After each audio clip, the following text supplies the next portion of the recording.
Smart Viewers, buat kalian para generasi muda khususnya Gen Z nih, pastinya udah nggak asing dong sama penggunaan bahasa gaul dalam kehidupan sehari-hari. Nah, bahasa gaul memang dinilai lebih santai dan juga lebih relevan nih terhadap generasi muda. Tapi sayangnya bahasa gaul seringnya, khususnya di era digital saat ini, menggerus nih penggunaan bahasa Indonesia yang baik dan juga benar. Nah, untuk itu di segmen Talk with Bindusian kali ini kita akan membahasnya lebih dalam bersama Subject Content Coordinator Karakter Building Development Center, yaitu Ibu Rahmi Yulianingsi. Selamat sore Ibu Rahmi. Sore Mas Yuda. Terima kasih Ibu sebelumnya sudah menyempatkan waktunya untuk ngobrol-ngobrol hari ini. Sama-sama. Oke. Nah, Bu Rahmi, hari ini topiknya menarik nih Bu. Gitu. Mungkin juga relevan ya terhadap generasi muda saat ini, khususnya di era digital. Penggunaan bahasa gaul begitu. Nah, kita bisa lihat banyak sekali ya bahasa-bahasa gaul yang muncul dari bahasa Indonesia yang diserap bahkan dari bahasa asing juga begitu. Nah, dari sudut pandang Ibu gitu selaku pegiat bahasa dan juga dari Karakter Building Development Center, bagaimana Ibu Rahmi sendiri melihat nih Bu fenomena penggunaan bahasa gaul saat ini? Ya. Memang betul ya Mas Yuda ya, bahwa penggunaan bahasa gaul ini sangat deras arusnya pada zaman sekarang ini di era globalisasi, apalagi di era teknologi. Tapi sejujurnya bahasa gaul itu tidak hanya marak digunakan pada saat sekarang ini saja gitu ya. Bahasa gaul itu sudah mulai berkembang itu sejak sebenarnya di zaman bahasa Melayu juga sudah ada ya, disebut dengan bahasa bercampur gitu ya. Kemudian marak setelah tahun 1990 gitu ya. Bahkan ada yang membuat kamus bahasa gaul gitu ya. Nah, saat sekarang ini banyak tidak hanya remaja, tidak hanya generasi Z yang menggunakan bahasa gaul. Generasi X, orang tua pun juga menggunakan bahasa gaul loh. Karena dengan bahasa gaul terasa lebih muda gitu ya. Lalu bagaimana saya melihat atau memandang fenomena penggunaan bahasa gaul ini di tengah masyarakat, khususnya di tengah remaja gitu ya. Sesungguhnya penggunaan bahasa gaul itu tidak ada yang keliru, tidak ada yang salah, sah-sah saja gitu ya. Karena bahasa gaul itu disebabkan, kehadiran sebuah bahasa gaul itu disebabkan oleh 3 hal. Yang pertama pengaruh dialek lokal, yang kedua karena era globalisasi, yang ketiga adalah era teknologi. Ketiga-tiganya ini tidak bisa kita bendung. Artinya bahasa gaul tidak bisa kita bendung penggunaannya. Tetapi yang harus diperhatikan adalah kesadaran konteks penggunaannya. Jadi kapan kita menggunakan bahasa gaul, di situasi apa, waktunya, dan tempatnya di mana. Nah, itu yang paling utama. Jadi penggunaan bahasa gaul, maraknya hadirnya bahasa gaul itu adalah fenomena yang lumrah karena bahasa itu bersifat dinamis, mengikuti perkembangan zaman, tapi yang perlu diperhatikan adalah penggunaannya sesuai dengan konteks yang tepat. Lebih ke situ. Berarti sebenarnya penggunaan bahasa gaul ini bisa dinilai sebagai hal yang wajar begitu Bu. Karena tadi ada pergeseran zaman gitu, era digital, dan juga tadi ya pengaruh dari budaya lokal sendiri. Betul. Oke, nah sekarang ngomongin soal tadi ya Bu, kalau di era digital saat ini kan ada pergeseran istilahnya gitu. Orang yang sehari-hari menggunakan bahasa Indonesia yang baku, gitu, yang formal itu sudah bisa dibilang sudah jarang gitu. Kebanyakan khususnya mungkin di kota Jakarta gitu. Semuanya dari kalangan generasi muda sampai yang sudah senior ya Bu, yang Ibu sebutkan tadi sudah mulai mengadopsi tadi bahasa-bahasa gaul gitu, agar mungkin lebih relevan. Nah, menurut Ibu sendiri apakah dengan adanya pergeseran ini tuh dapat mempengaruhi gitu Bu, dari pembentukan karakter dan juga cara berpikir orang-orang saat ini? Iya. Kalau berbicara terkait dengan penggunaan bahasa, memang betul bahasa itu membentuk karakter. Karakter seseorang itu adalah terbentuk dari bahasa yang dia gunakan. Tapi lagi-lagi tadi yang saya sampaikan, sebenarnya penggunaan bahasa gaul itu memiliki 2 sisi, gitu ya. Kalau sisi positifnya, bahasa gaul itu adalah salah satu bentuk kreativitas linguistik. Ya, itu akan memperkaya khasanah bahasa Indonesia, akan menambah entry kosakata bahasa Indonesia ke dalam kamus besar bahasa Indonesia gitu ya. Kemudian bahasa gaul itu sesungguhnya tidak membentuk keakraban sosial, kerekatan sosial. Jadi ketika menggunakan bahasa gaul, hubungan interpersonal antar perorang, antar individu dan antar kelompok itu terasa kan lebih hangat. Begitu. Tapi kenapa penggunaan bahasa gaul itu akan berdampak negatif atau menghadirkan karakter yang negatif? Lagi-lagi adalah berpatok kepada penggunanya, bukan pada bahasanya. Contoh, kenapa bahasa gaul dapat menghadirkan karakter negatif atau karakter tidak baik pada seseorang? Mungkin bahasa gaul yang digunakan itu adalah bahasa gaul yang konotasinya negatif. Kalau kita menggunakan bahasa gaul mager, bumil gitu ya, OTW, BTW, kan itu tidak ada konotasi negatif. adalah bentuk abreviasi atau pemendekan atau penyingkatan dari bahasa Indonesia dan bahasa asing. Itu bersifat positif kok gitu ya. Tapi kenapa dia bisa memperburuk karakter? Karena konotasinya negatif. Nah, itu yang pertama. Yang kedua, bagaimana bahasa gaul itu berdampak negatif pada karakter seseorang karena penggunaannya tidak tepat.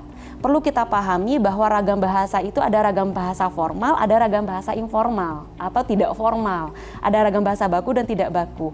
Jadi penggunaan bahasa gaul yang tujuannya tadi untuk keakraban sosial itu sah-sah saja kalau digunakan untuk lingkungan informal. Di kantin, nongkrong dengan teman di kedai kopi, mengerjakan tugas kelompok gitu ya. Tidak ada masalah. Toh saya seorang guru bahasa Indonesia misalnya begitu ya. Kalau seandainya saya tidak menggunakan bahasa gaul, saya ketertinggalan zaman juga gitu ya. Tapi kalau saya dengan teman-teman dosen duduk misalnya di kantin lagi gosip gitu. menggosip gitu ya, juga sah-sah saja menggunakan bahasa gaul. Yang salah adalah ketika bahasa gaul digunakan pada ranah formal. Mahasiswa misalnya ketika presentasi di kelas menggunakan bahasa gaul, mengirim pesan lewat email atau WA kepada dosen menggunakan bahasa gaul gitu ya, atau ketika dia menjawab pertanyaan dosen di kelas menggunakan bahasa gaul, tentu menghadirkan karakter yang tidak baik. Nah, jadi silahkan saja penggunaan bahasa gaul itu adalah tidak ada masalah gitu ya di dalam keseharian, asalkan penggunaannya tepat, kemudian konotasinya bersifat positif.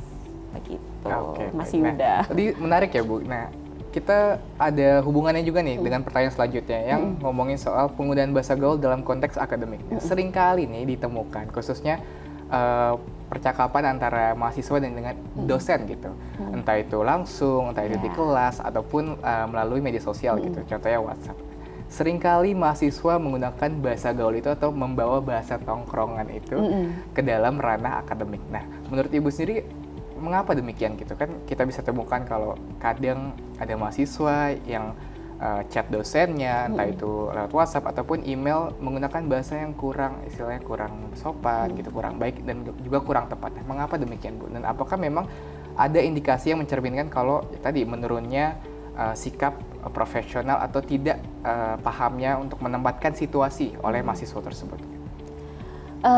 Hal yang utama penyebab kenapa bahasa gaul amburadul gitu ya, sembrono digunakan gitu ya, mungkin karena kesadaran berbahasa pada diri individu itu yang belum ada. Gitu ya. Jadi masyarakat kita atau remaja khususnya gitu ya belum bisa menempatkan kapan bahasa baku dipakai, kapan bahasa formal dipakai, kapan bahasa yang non formal digunakan begitu. Jadi perlunya ada kesadaran gitu ya pada diri individu ini, bahasa gaul ini tepatnya saya berikan di konteks yang mana, lalu kepada siapa. Mungkin itu penyebab pertama. Kemudian penyebab yang kedua mungkin tidak adanya teguran. Atau menganggap itu hal yang lumrah gitu ya. Misalnya kalau seandainya mahasiswa berkata-kata gaul kepada saya di dalam konteks akademik atau dalam presentasi di kelas, tentu saya langsung menegur. Gitu ya, saya langsung meluruskan. Tapi kalau seandainya mahasiswa sudah keluar, ketemu di mall misalnya gitu, begitu ya, mungkin tidak masalah gitu ya, mereka menggunakan bahasa demikian. Kemudian yang ketiga mungkin disebabkan juga tidak adanya teladan ya. Role model, teladan yang tepat gitu. Seharusnya guru atau pendidik ataupun dosen di universitas adalah teladan yang pas untuk memberikan contoh bagaimana penggunaan bahasa yang sesungguhnya di dalam ranah-ranah akademik. Kalau seandainya dosennya saja sudah menggunakan bahasa yang gaul dalam pengajaran, jadi jangan salahkan kalau siswa juga mengikuti gurunya gitu ya. Jadi perlu kesadaran berbahasa, perlu adanya teladan, perlu adanya teguran, perlu adanya literasi berbahasa kepada remaja-remaja kita khususnya mahasiswa. Begitu Mas Yuda. Oke, berarti bisa dibilang lebih tidak ada yang mengarahkan gitu ya. Ketika dia salah ataupun tidak paham gitu, tidak ada yang mengarahkan, tidak ada yang istilahnya menegur, memberitahu gitu bagaimana sebenarnya yang tepat, yang benar gitu.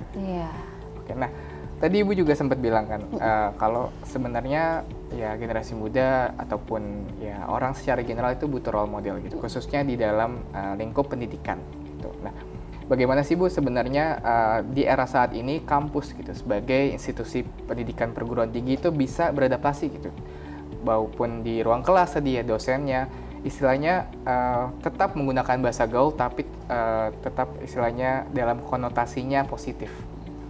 Kita ini berbicara dalam lingkup universitas ya atau lingkup kampus gitu ya. Semua lini harus berperan aktif. Tidak hanya dosen, apalagi dosen bahasa Indonesia, tetapi juga pemangku kebijakan, regulasi, sistem di kampus itu sendiri harus mendukung bahwa penggunaan bahasa gaul boleh digunakan dalam ragam non formal. Contoh sebagai dosen harus menjadikan teladan yang tadi saya sampaikan ya, bagaimana penggunaan bahasa yang formal yang tepat untuk ranah akademik. Dan ini tidak hanya untuk dosen bahasa Indonesia saja ya, untuk seluruh dosen, mata kuliah, ya? seluruh mata kuliah gitu ya, seluruh atas nama notabene-nya pendidik, maka harapannya adalah menjadi teladan bagaimana penggunaan bahasa dalam ranah akademik. Kemudian secara regulasi gitu ya, ataupun dalam kebijakan gitu, alangkah baiknya kalau seandainya seluruh kebijakan-kebijakan, peraturan-peraturan yang ada, papan pengumuman, apalagi bahasa-bahasa di ruang publik gitu ya, atas nama atau bahasa di media sosial kita di kampus gitu ya, alangkah baiknya menggunakan bahasa Indonesia yang baik dan benar gitu ya. Itu yang sekarang mungkin jarang ya Bu ya, Betul, kebanyakan bahasa Inggris sih. Nah itu dia, karena terjadi percampuran gitu ya. Nah juga misalnya sederhana gitu ya, kan kalau dalam setiap kuliah itu kan ada tugas kuliah gitu ya. Jadi berharap gitu ya kepada teman-teman sahabat-sahabat dosen saya gitu ya, mungkin kita tidak hanya berfokus kepada konten. Konten memang yang utama gitu ya, substansi yang utama. Alangkah baiknya dosen-dosen juga ikut serta dalam melihat kaidah kebahasaan. Jadi misalnya dalam menyusun skripsi, menyusun tugas kuliah gitu ya, ada pelurusan konsep dari dosen, oh ini kurang tepat, ini bahasa yang baiknya seperti ini gitu. Karena dengan bahasa yang baik, kemudian pasti alur penalarannya bagus. Pasti tentu akan menunjukkan karakter. Nah, kalau karakter berbahasanya sudah baik, sudah santun, itu sudah mewakilkan lembaga. Sehingga orang bisa mengatakan bahwa BINUS adalah lembaga yang santun. Lewat mana? Lihat sikap berbahasanya. Begitu. Oke, berarti nggak cuma fokus kontennya, isinya, tapi tadi dari kaidah kebahasaannya, penggunaan kata-katanya. Boleh ada kesadaran untuk itu, gitu. Mau ngoreksi hal kebahasaan itu, begitu. Oke, baik. Nah, sekarang Bu Rami kita mau ngomongin soal peran pendidikan karakter. Mungkin dari Ibu sendiri di unit CBDC begitu. Nah, sebenarnya seberapa penting sih Bu gitu Ibu dan juga tim gitu dalam misalnya menggaungkan tadi ya Bu, penggunaan bahasa Indonesia yang benar, literasi bahasa Indonesia yang sesuai gitu dengan lingkupnya, dan bagaimana cara efektifnya Bu gitu, khususnya kan istilahnya ada perubahan, pasti ada perubahan pendekatan ya Bu terhadap Gen Z sendiri. Nah, bagaimana upaya dari Ibu sendiri juga dari CBDC? Iya, CBDC atau Karakter Building Development Center di bawah Universitas Bina Nusantara adalah unit yang menaungi pembelajaran atau program untuk membentuk karakter. Nah, tentu kami tidak bisa berjalan sendiri tanpa dukungan dari unit lain, tanpa dukungan dari banyak pihak. Bahasa Indonesia sendiri kami sebut sebagai mata kuliah pengembangan kepribadian. Kalau orang menyebut mata kuliah wajib kurikulum, kami menyebut mata kuliah pengembangan kepribadian. Hal yang utama kami harapkan dari perkuliahan bahasa Indonesia itu adalah tidak hanya keterampilan lunak ya, seperti keterampilan menulis, berbicara, tapi yang pertama adalah karakter. Karena bahasa adalah sarana pembentuk karakter.